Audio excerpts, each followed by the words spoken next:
ओम शांति। आज 12 सितंबर 2021 को हम सभी प्यारे अव्यक्त बाप दादा के अव्यक्त मधुर महावाक्य सुनेंगे। और ये अव्यक्त मधुर महावाक्य अव्यक्त बाप दादा ने 19 मार्च 1988 को सुनाए थे, जिसमें बाबा कहे याद के लिए रमणीक विधि को अपनाना है। आज बाबा हर बच्चे को विधाता, वरदाता और सिद्धिदाता के रूप में देख रहे हैं। बाबा कहे आपकी हर विधि सतयुग के लिए भी विधान बन जाता है और भक्ति मार्ग में भी आपकी हर विधि अनेक आत्माओं को सिद्धि प्राप्त करने का आधार बन जाता है। जैसे बाबा कहे कि मूल सिद्धांत है कि भगवान एक है और उस एक परमात्मा को याद करते हैं। वही भक्ति मार्ग में भी जैसे ही द्वापर आरंभ होता है तो गॉड इज वन कहते हैं, एक अव्यभिचारी भक्ति आरंभ होती है और उन्हीं से जो सिद्धि प्राप्त करना चाहते हैं वो उस सिद्धांत के आधार से सिद्धि प्राप्त करते हैं। तो बाबा कहे तुम बच्चों को इतना श्रेष्ठ स्वमान मिला है, उस स्वमान में स्थित होना है। वैसे तो बाबा कहे अगर किसी से भी पूछा जाए कि आपके कितने स्वमान है तो लंबी लिस्ट निकल आएगी, लेकिन एक है स्वमान को जानना, दूसरा है मानना और तीसरा है मान करके चलना। जानने से खुशी जरूर होगी, मानने से शक्ति आएगी और मानकर चलने से वो नशा रहेगा। तो बाबा कहे जब आप ऐसे मूल सिद्धांतों के आधार पर सिद्धिदाता बन करके स्वयं उस श्रेष्ठ स्वमान की सीट पर सेट होकर के जब अनेक आत्माओं को भी सिद्धि प्रदान कर सकेंगे। बाबा कहे सिद्धि खराब चीज नहीं है। हाँ, दुनिया के अंदर रिद्धि सिद्धि है, लेकिन हम ब्राह्मण बच्चों की मूल सिद्धांतों के आधार पर सिद्धि का अनुभव कराते हैं। इसीलिए बाबा कहे भक्तों को भी जो सिद्धि चाहिए होती है वो उस देवी देवताओं के पास जाकर के उस सिद्धि को प्राप्त करने का प्रयास करते हैं। परंतु क्योंकि दिनों दिन भक्ति तमो प्रधान होती जा रही है, इसीलिए इतनी सिद्धि का अनुभव नहीं करते हैं। साथ ही साथ बाबा कहे कई बच्चे भी स्वमान की सीट पर तो सेट होते हैं, लेकिन थोड़े समय के बाद ये शिकायत करते कि नींद आ जाती है। तो बाबा कहे ज्ञान रमणीक है और इसीलिए उस श्रेष्ठ स्वमान में भी रमणीकता भरो।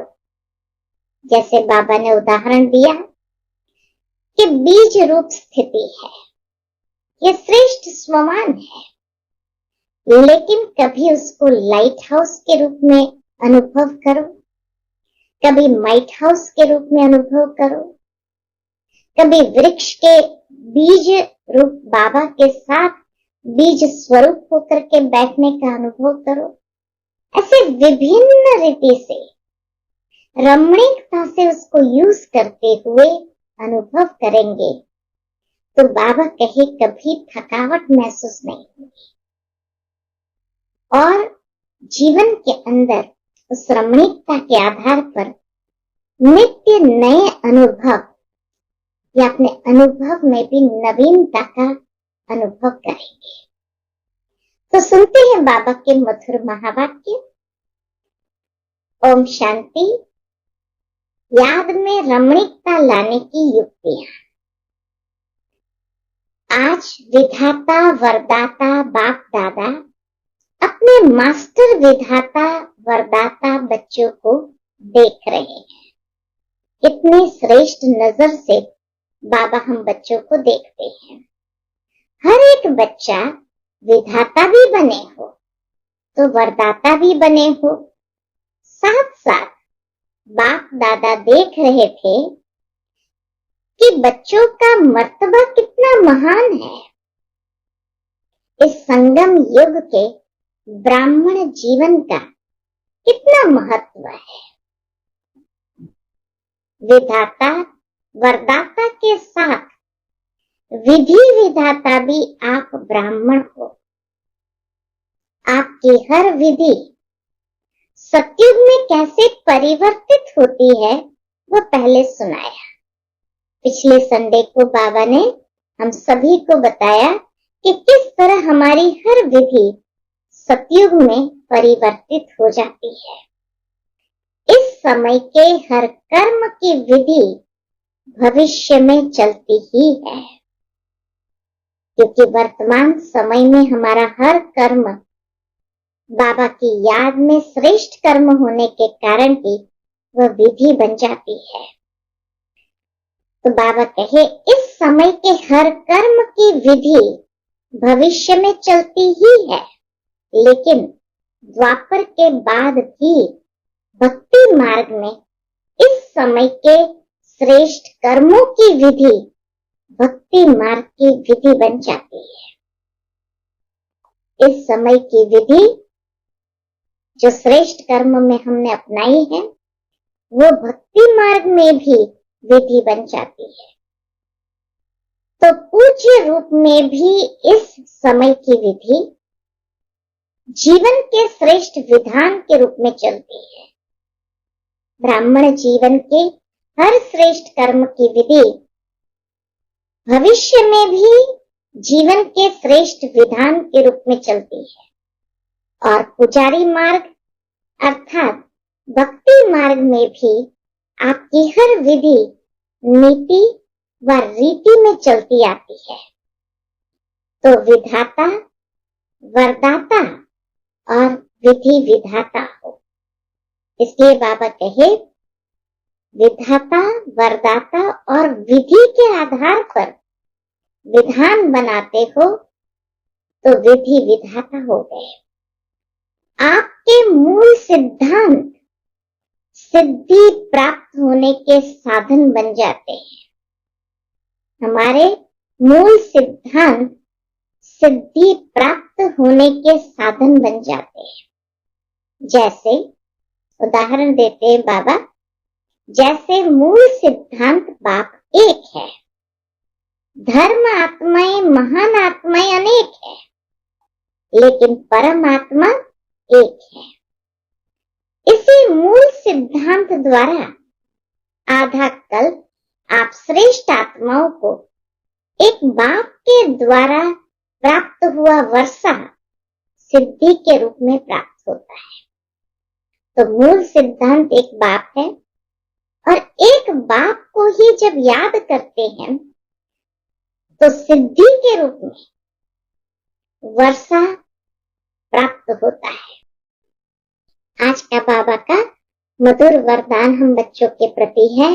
सेकंड में देह रूपी चोले से न्यारा बन कर्म भोग पर विजय प्राप्त करने वाले सर्वशक्ति संपन्न भव।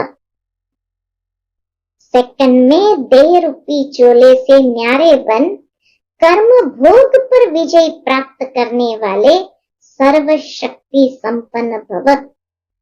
नेचुरल है, जब देह से न्यारे हो जाते तो वो कर्म भोग अनुभव नहीं होता है। जब कर्म भोग का जोर होता है, कर्मेंद्रियां कर्म भोग के वश अपनी तरफ आकर्षित करती है। कोई भी दर्द होता है उंगली में भी, तो भी कैसे ध्यान हमारा खींचती, आकर्षित करती है। अर्थात जिस समय बहुत दर्द हो रहा हो, ऐसे समय पर कर्म भोग को कर्म योग में परिवर्तन करने वाले, साक्षी हो कर्मेंद्रिय से भोगने वाले ही सर्वशक्ति संपन्न अष्ट रत्न विजयी कहलाते हैं। वही अष्ट रत्न की माला में आएंगे। इसके लिए बहुत समय का देह रूपी चोले से न्यारा बनने का अभ्यास। यह वस्त्र दुनिया की व माया की आकर्षण में टाइट अर्थात खींचा हुआ न हो तब सहज उतरेगा।